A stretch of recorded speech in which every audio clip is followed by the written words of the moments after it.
So, let me tell you about this guy, Leon Boss. He was just your average dude, living his life in a town called Tumba. He liked video games, hanging out with his friends, and maybe eating a whole pizza by himself on a Friday night. You know, the usual stuff. He thought his day was going to be totally normal. He woke up, probably skipped making his bed, and headed out. He wasn't expecting anything crazy to happen. I mean, whoever does? Tumba was usually a pretty quiet place, where the biggest news was a cat getting stuck in a tree. Leon Boss was just minding his own business, probably thinking about what he was going to have for lunch. But then, things got weird. Really weird. He was walking down a street he'd walked down a million times before. Maybe he was humming a tune or checking his phone. All of a sudden, someone came up to him. This wasn't a friendly hello or someone asking for directions. It was one of those moments where everything seems to slow down, like in a movie. The person wanted his stuff, his phone, his wallet, everything. Leon Boss didn't even have time to think. It all happened so fast, like a pop quiz you didn't study for.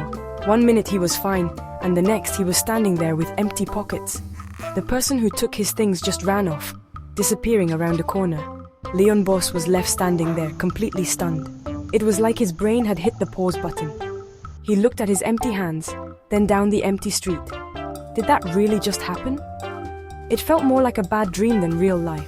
The sun was still shining, birds were still chirping, but for Leon Boss, the whole world had just been turned upside down. He had that feeling you get when you trip in front of a lot of people, but like a million times worse. It was a total shocker, right there in the middle of Tumba. Honestly, what are you supposed to do in a situation like that? There's no chapter in a school textbook that tells you how to handle getting robbed. Leon Boss just stood there for what felt like forever. He probably replayed the whole thing in his head over and over again, trying to make sense of it. But it didn't make any sense. It was just a random, awful thing that happened on a totally normal day. And now, he was stuck in the middle of it, with no phone to call anyone and no money to even get a bus home. It was officially the worst day ever. After the initial shock wore off, a whole bunch of other feelings rushed in. First, Leon Boss felt really shaky. His hands were trembling, and his knees felt like they were made of jelly. It's that feeling you get after you almost fall, but it wouldn't go away. He felt cold, even though it was a warm day. It was like his body knew something bad had happened before his brain could totally catch up. He just wanted to sit down on the curb, but he was also worried the robber might come back. So he just stood there, frozen, feeling like a wobbly statue in the middle of the sidewalk. Then came the anger. Leon Boss started to get really mad. Why him? He hadn't done anything to anyone, he was just walking home. He clenched his fists and probably wanted to scream. It felt so unfair. That was his phone with all his pictures and contacts. It was his wallet with the money he had worked for. Someone had just taken it like it was nothing. He thought about all the hassle he would have to go through now, cancelling his cards and trying to get a new phone. The anger bubbled up inside him like a fizzy drink that's been shaken too much. On top of being shaky and angry, Leon Boss felt kind of embarrassed. I know it sounds weird, but it's true. He felt silly for just letting it happen, even though there was nothing he could have done. He started thinking things like, maybe I shouldn't have been looking at my phone, or maybe I should have run away. It's easy to think of all the things you could have done after it's already over. He worried about what his friends would say. He didn't want anyone to think he was weak. It was a crummy feeling, like he had failed some kind of secret test. And underneath all the shaking and the anger and the embarrassment, Leon Boss just felt really scared. The world suddenly seemed like a much more dangerous place than it had that morning. He started to feel jumpy. Every little noise made him look over his shoulder. He wondered if he would ever feel safe walking around Tumba again. The fear was like a heavy blanket that he couldn't shake off. It was a mix of all these bad feelings swirling around inside him, and he didn't know what to do with any of them. He just wanted to go home and hide under his own covers. After standing there for what felt like an eternity, Leon Boss knew he couldn't just stay on that sidewalk forever. He had to do something. The first thought that popped into his head was to get help. He didn't have his phone, so he couldn't call anyone. He looked around and saw a small shop down the street. Taking a deep breath to stop his hands from shaking so much, he walked over there. Walking into that shop was one of the bravest things he did all day. He had to explain to a total stranger what had just happened, which was super hard when he still felt all jumbled up inside. The shop owner was really nice.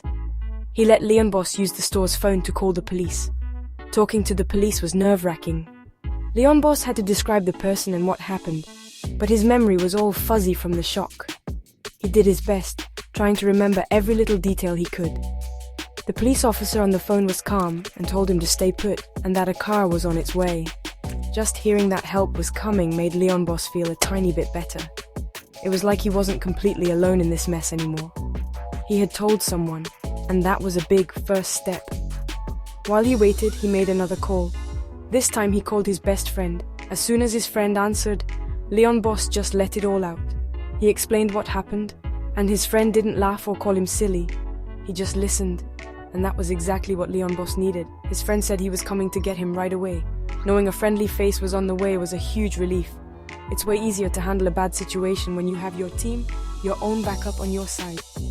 Trying to deal with everything by yourself is just too hard. When the police and his friend arrived, things started to feel a little more under control. He had to tell the story again, but this time with his friend standing next to him, it was a little easier. The police were professional and asked a lot of questions, writing everything down in a notepad.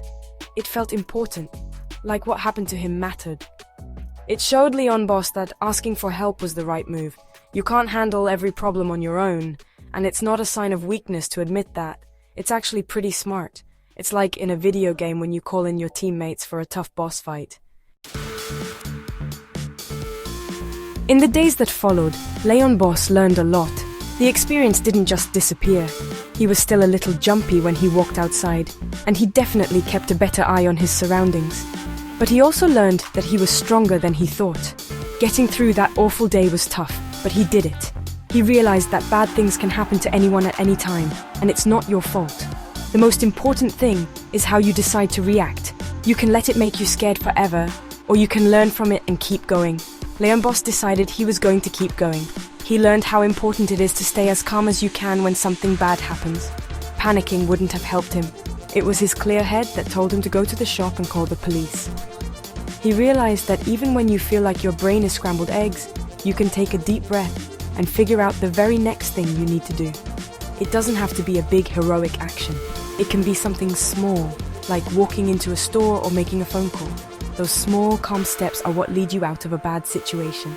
The biggest lesson for Leon Boss was that it's okay to lean on other people. He saw how much his friends and family cared. They checked in on him, brought him his favorite snacks, and just sat with him when he didn't feel like talking. He understood that being brave doesn't mean you have to be a lone wolf. Real bravery is about admitting when you're not okay and letting people help you. His friends were his safety net, and they caught him when he fell.